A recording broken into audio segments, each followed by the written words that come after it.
Hello and welcome to the Botten and Klumm show. Today is Thursday, June the 6th, and we are happy to be back again. And welcome everyone. How's it in Omaha this morning? It's very sunny. It's beautiful. Yeah, beautiful morning. So we've got this plan that you're making a little recap of the last show, and so please talk a bit about the last show, number 4. Last show number 4 was a little bit of a little learning experience, shall we say? It was. So I'm just happy that our guest has decided to come back, and we live and learn, make a story out of it, and that's what really being live and being digital is all about, right? Of course, yeah.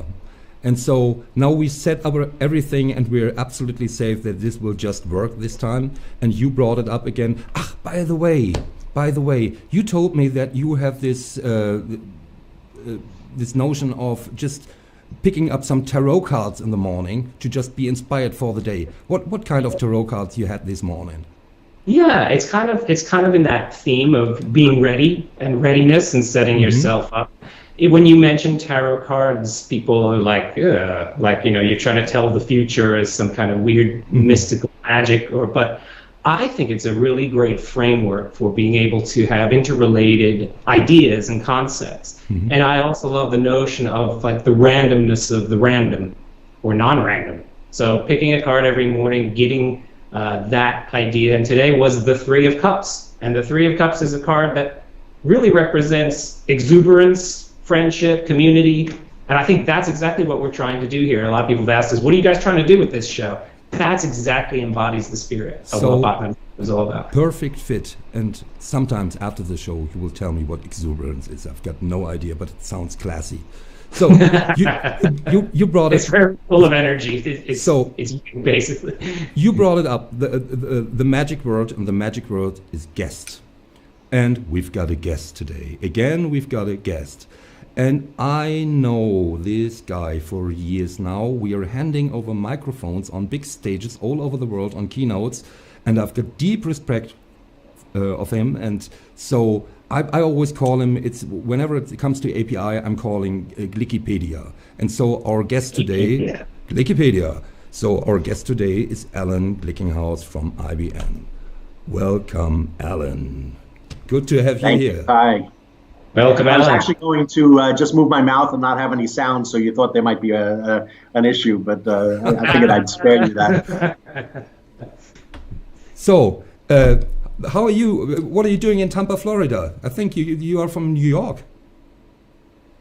I have been in New York most of my life, but recently moved to Tampa. The weather here is much nicer most of the time. Yeah. And in my role of traveling, it's a lot easier to get to airports when the weather is not icing and snowing and things like that. But that was my manager's question to me: is can you get to the airport easier? And the answer is yes. This must be a great place to be. Oh wow. Well, it's funny because Alan grew up about 5 miles, 15 minutes away from the town that I grew up in Long Island. So we have a lot to talk about and a lot in common. The fun thing always, if it comes to New York, you are always falling into some kind of slang, and I love it. So this is your chance to say at least something in the New York slang. Yeah. Well, Brian recognized that I was from New York because I said the word coffee. So as soon as I said coffee, that was an indication. Some words just give you away. Yeah. Yeah. So we always have a main topic on our show, and when we talked in upfront to the show, you brought it up. I think this is a topic you really love, and this is your topic: the current state of the API economy. And I can remember one slide. I think it's the first slide of one of your keynotes when you're talking about that. There you see some 2 strong arms, and then you say the API economy is strong. So, of course, you're an API strategist. You have to say this, and I'm going to ask you why. Why is it strong, Alan? Sure.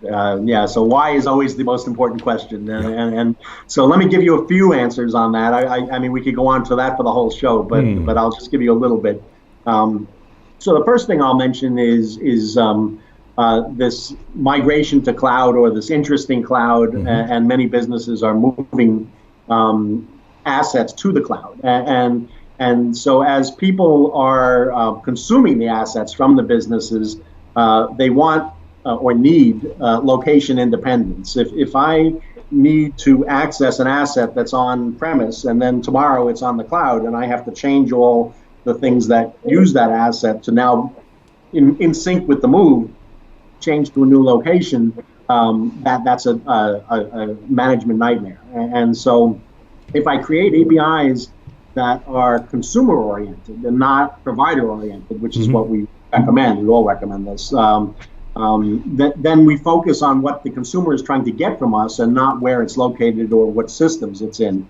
And so when I move those systems or change the way that is stored in those systems, that's invisible to the consumer. And so it gives me the flexibility to make changes on the back end independent of that consumer. And one of those changes is moving to cloud, which a lot of people are doing.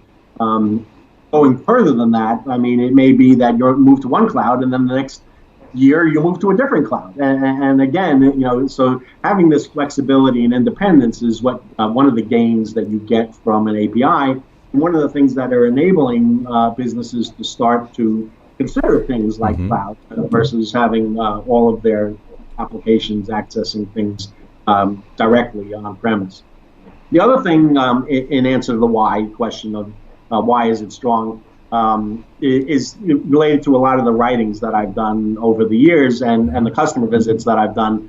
I've seen hundreds, if not more, customers over the years and talked to them about use cases. And in those discussions, I always try to look for patterns. And so I've come up with 7 use case categories that I think about when I'm going to meet the next customer based on the customers that I've already spoken to. And then relate this to what I know about their industry. And certainly I'm not an expert in every industry, but you can have superficial knowledge. And at the introductory level of what APIs might you do, I can come up with some ideas that can show them how API is. So just for the audience's sake, let me recap the 7 categories. So we see a lot of people doing mobile or user interface type projects where they need access to back-end data. APIs are a way to get that. Social media is clearly something that is accessed very frequently by APIs. And so people are wanting to deal more with social media.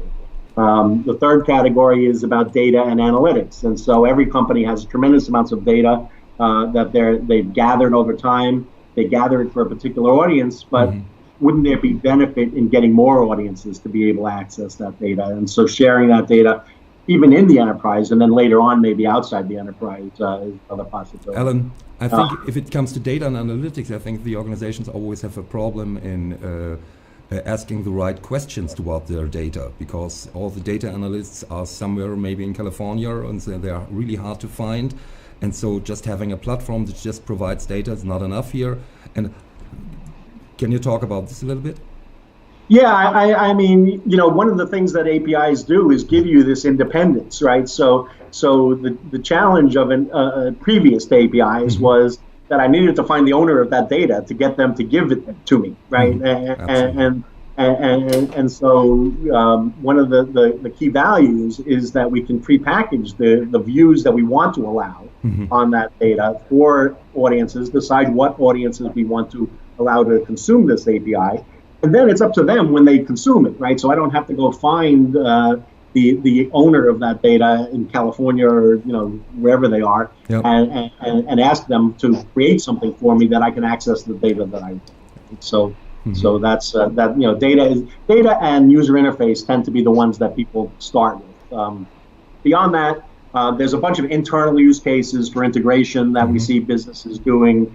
We'll talk about some of the other things that fit into that category maybe later in the show. But then external type scenarios, partner onboarding, partner access, public APIs is another category, which often scares the people, but we can talk about public APIs as well and whether that makes sense. And then finally, devices, IoT, and using devices in scenarios. So I try to come up with examples in that, and I've already come up with examples that I've written about, in industry blogs that people can find online. Wow. It's interesting. A lot of those things you just talked about, Alan, they kind of seem to me like technical objectives, or some stemming from technical objectives. But what you were really talking about is somebody at the end of it all having a better experience, right? And being able to consume what they need when they need it in a way that's easier for them. So you're making yourself easier to work with within the organization, and as you talk about with things like partner onboarding, is how can we make it easier for outside our boundaries to work with us in a better way, right? Right. Yeah. So I mean, the what do you do is the second question, right? The why do you do it is the first, and so speed to market, innovation, getting more business. These are what I refer to as the business drivers, right? And so before I'll get into the use cases, I want to talk to them about why are they doing it, right? And APIs allow for all of those things and more. Right. Well, you see, I wanted to pick up on speed to market, because that, like I said, that's one of the big drivers, one of the big business drivers. And I think it comes out of the fact that we've all kind of moved a little bit on from digital transformation, because Kai and I always think about we did a webinar about why being on a digital journey is not enough, and organizations got to get stuck in their own digital transformation journey and make it all about that. But it's actually digital acceleration, right? Most organizations have already embarked on some kind of digital transformation, and now it has to go faster, right? They need to compete more. There's 2020, the pandemic. There are lots of forces that are making this speed up. And so what is it about the API approach, the API economy, that gives organizations an opportunity to accelerate, to go faster? Yeah, I mean, I think in my travels, my discussions with businesses, speed is the number one desire, right? The others that I mentioned, are also in there, reaching more customers and innovation, other things beyond that. Governance and controls, right? Not sacrificing. Yeah. Sorry. I was just going to say, and doing all that without sacrificing control and governance, right? And security. Yeah. My life is governance. That's that I spend a lot of time. I like it. That's this week's quote. My life is governance. So back to the speed question. Businesses have, for decades now, been wanting to go faster, right? This is not a new thing that they want to go faster. The pace keeps accelerating.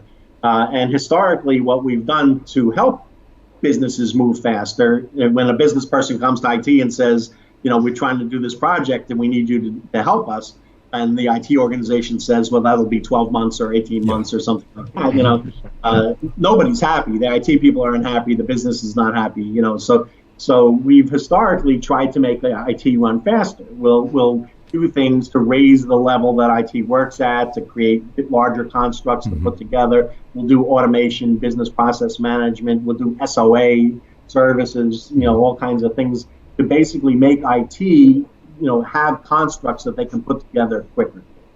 The answer is, no matter how fast you make IT run, you're never going to be able to handle the business request that's when they come to you, because they want to know, they want you to do it now. Yeah.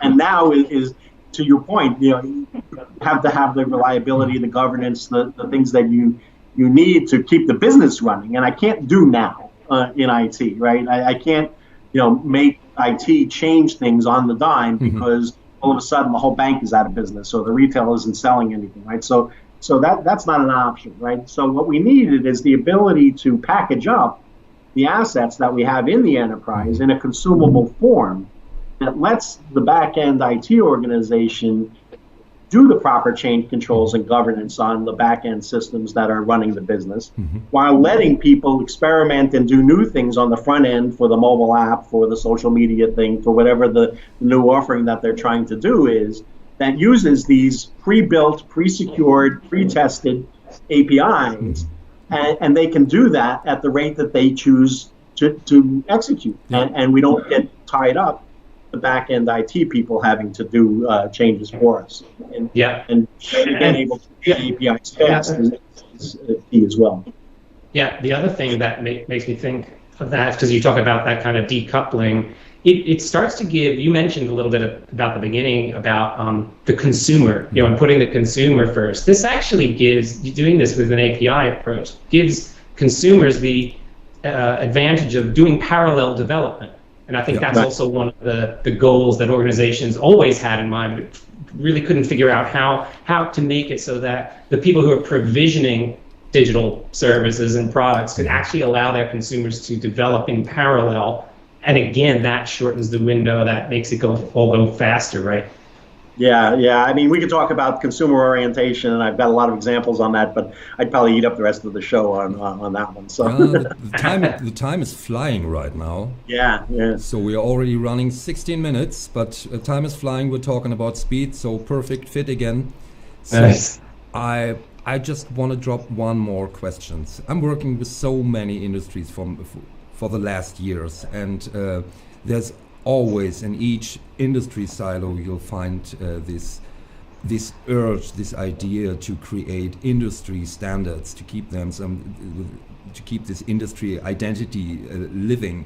And it's about standards, it's regulations if it comes to banking and finance, all this stuff. And what do you think about this approach? Yeah, I mean that's one of the big drivers.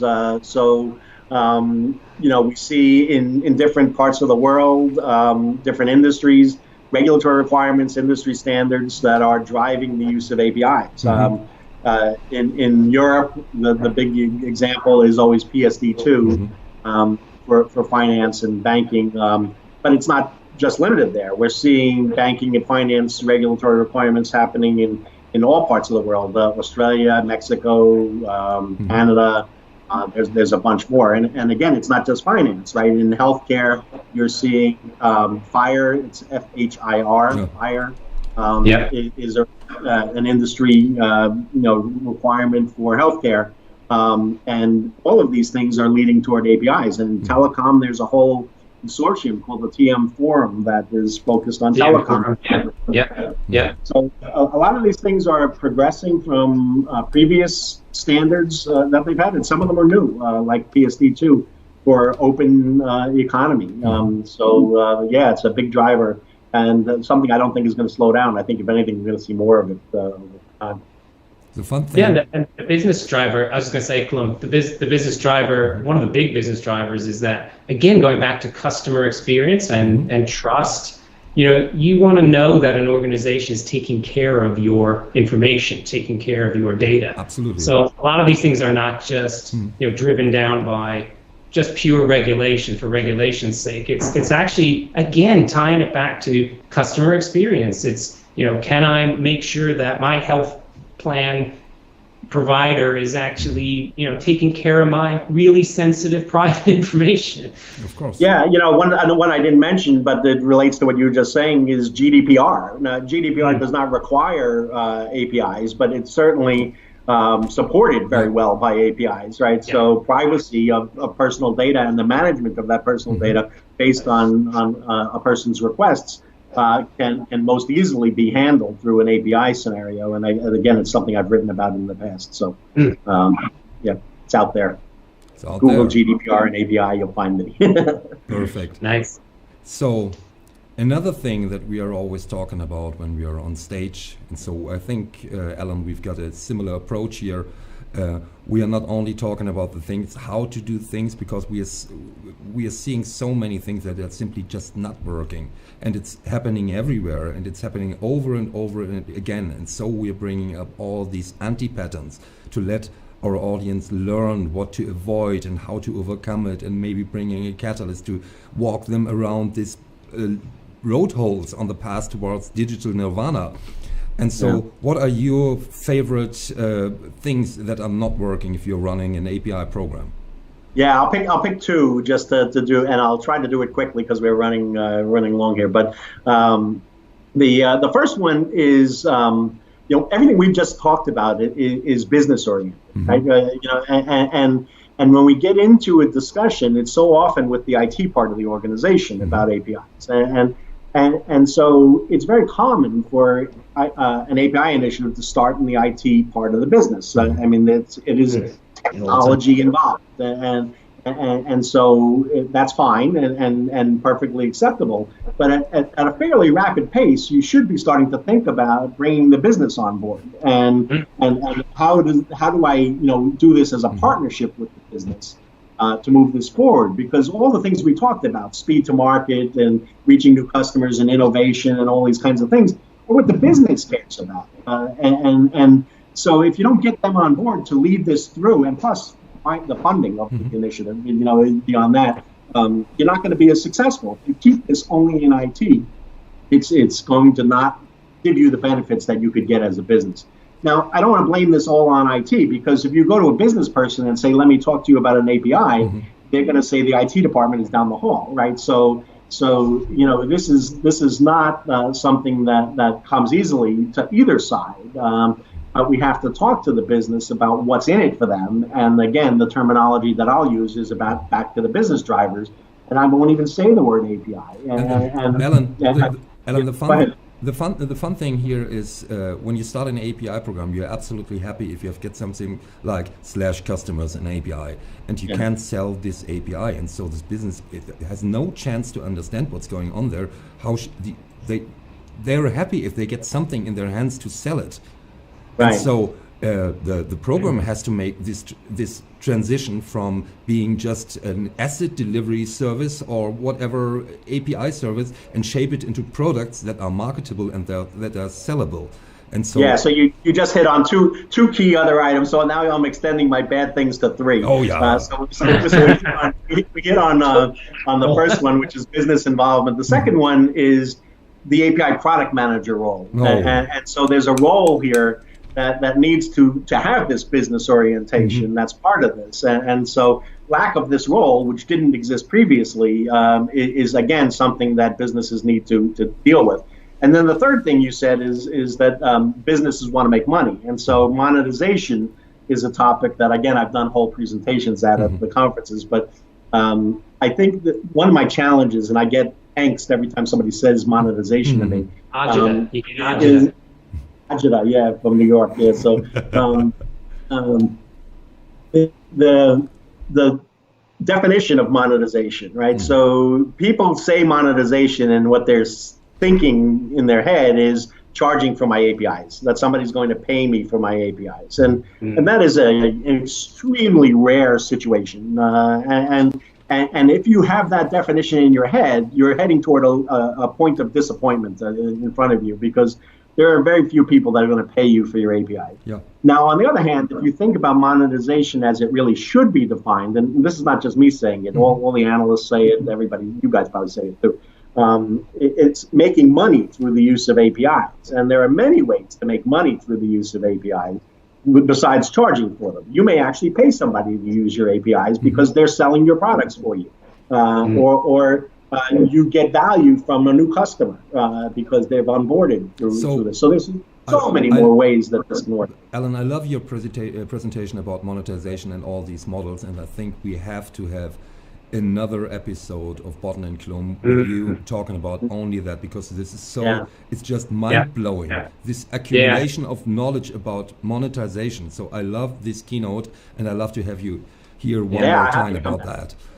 And now we're talking about, you talked about the API product manager, APIs as products, monetization, because you're right, I like to think of it as not monetization of APIs, but it's monetization with APIs. And just that one little prepositional shift kind of makes it, brings it back into really what's feasible and what's the difference, what's not. Now, to do that, though, I think within the overall digital economy, the companies that are doing this are building platforms, right? Or joining platforms or participating in platforms. And so we have the notion of the digital platform is essential in some way, whether you're building it or participating in it. And so your definition of a digital platform is, I love it. It's a digital ecosystem plus an API marketplace. Why did you define it like that? Yeah, so I'm going to take the rest of the hour that we have together here and then go through it. We've got 5 more minutes. 5 minutes. We got 5 minutes. So, back to it. This is another long topic, right? But I'm getting a lot of questions about digital platform, ecosystems, marketplaces. How do they all fit together? So I started really, the way I do anything with this is I decompose the problem, right? So you first start to think about what is a marketplace. And I see two definitions that people talk about in the area of marketplace. Some people have a very rudimentary definition that it's, I make my APIs available in a developer portal. That to me is not really a marketplace, but they think it is, so that's fine.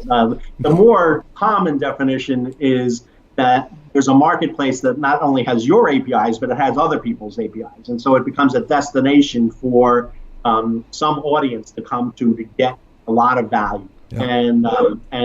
And so that's a concept. Now there's variations on that from a marketplace that just place to find APIs, but you don't really validate the APIs or do anything, to make sure that they are good APIs. Yeah. To a company that is going to stand behind the APIs that are on their marketplace and have vetted these APIs to be sure that they're not by some criminal somewhere that's going to steal your credit card. So I'm talking about, API marketplaces in the more large sense, right? So it's not something people do immediately, but it's something that they get to over time. Yeah. The next thing you mentioned is ecosystems, right? So again, ecosystems is a really hot topic, and I do talk about this from a progression perspective of how it's happened in the past, which is this individual partner onboarding kind of a scenario that has taken weeks, if not months, to onboard individual partners, to a more automated, at the technical level, automated onboarding of how somebody can become a partner of yours, right? So we can create these partner APIs, put them somewhere where once we have a business agreement that you're going to be my partner, we can do work together just by pointing you to the developer portal and letting you onboard yourself. So now my ecosystem can grow tremendously large. Right? Self-service. What you still have to handle is how do I validate you as a business partner? And that's not automated yet, right? So there's an invention yet to happen that needs to talk about how do I onboard you as a business partner. And the marketplace that I just spoke about, where we have people who've been vetting people as partners, can be a way of now I'm trusting you who have vetted this other third party to be a valid partner of mine as I come into your marketplace. And that's a digital platform, right? So now that I come into the digital platform, I have an ecosystem of valid partners that I can talk to in my marketplace. Now, in my definition, I actually have two definitions. The base one, which is what you just described, which is platform equals marketplace and ecosystem. And then I have a second definition, which is platform is greater than and equal to those two things. And that is saying that I want to go beyond that. I want to become your true platform that you build your business on. And so not only are you going to consume these APIs that I make available here, but you're going to build on me. Kind of like the Amazon retail scenario, right? Where I can become a retailer on Amazon without actually having any retail infrastructure, right? And they have that's a platform to do that. Shape of things to come, right? That's what you're talking about. This is a question. This would be the final question. We're running our last minute here, and the final question to you: what do you see as the next big thing in the API? Well, I think we're living it now, right? So I mean, we're all dealing with COVID-19 right now, and I started to think about this from my own perspective of, I want to be helpful. Right? And we all want to be helpful. We all want to, I would love to be able to develop a cure. I'm not in that business. I can't help with that, or treat the people who are ill, and not a skill I have. So I try to think about what can I do to help businesses deal with COVID-19. And so I've started to write about this. There have been 2 blogs posted already, 5 more to come, which are all about how APIs and other technologies can be brought to bear to move us from where we are today,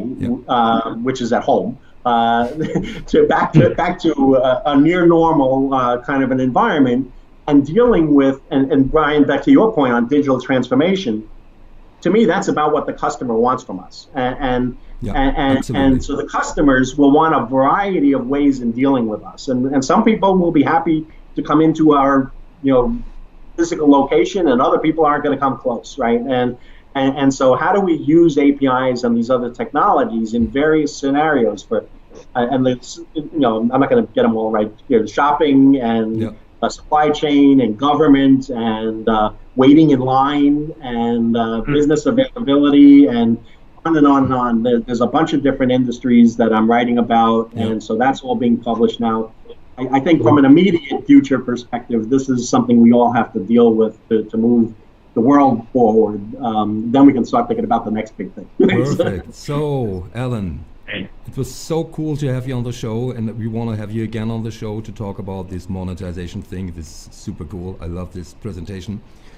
And I want to thank you all for participating. I want to thank the audience, and tune in next Tuesday, when Amancio Buza will talk about magic and API product management. He has got an amazing view on these things. And so next Tuesday, tune in and don't forget to subscribe to this channel. Brian? Yep. Yeah, thanks again, Alan. Thanks for doing a take 2. Really appreciate it. And everybody check out Alan's blogs and the stuff that he's writing about now, because I think it's very important. He's tackling stuff in a really thoughtful, enlightening way. So, absolutely. Thanks for being a great guest. Goodbye and thank you. Thanks a lot. Bye-bye. Bye-bye. Bye.